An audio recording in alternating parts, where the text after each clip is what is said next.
Well, for most soldiers, one war in a lifetime is more than enough.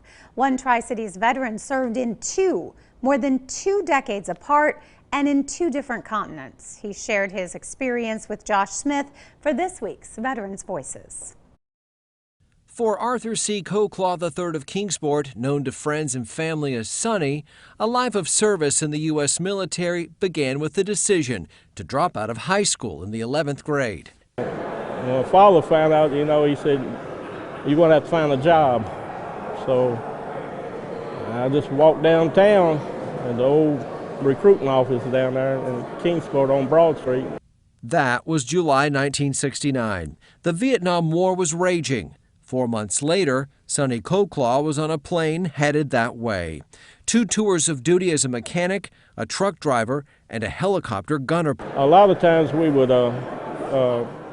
receive mortar attacks or rocket attacks in the unit, and then sometimes when you're on the bunker, you could see them coming through at night. You could see the mortars coming through, hitting our units back there. While there, he was an eyewitness to a devastating decision. Most of the time in front of it was jungles, and then after a while, they started spraying it with that Agent Orange. The Department of Veterans Affairs calls Agent Orange a tactical herbicide used to clear vegetation that's now been linked to health problems, including cancer. And then you could see like 12 miles out. What Coclough couldn't see then was that years later he'd be back in a war zone, different decade, different continent. Vietnam is jungle and Desert Storm is all sand, and the heat just practically about the same.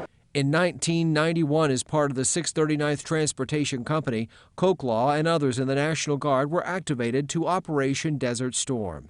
Every year, the 639th family, as they call themselves, gets together to remember.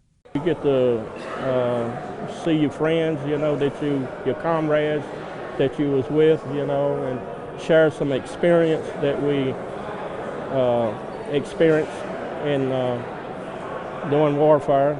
We're all brothers, and we should be, we're all connected.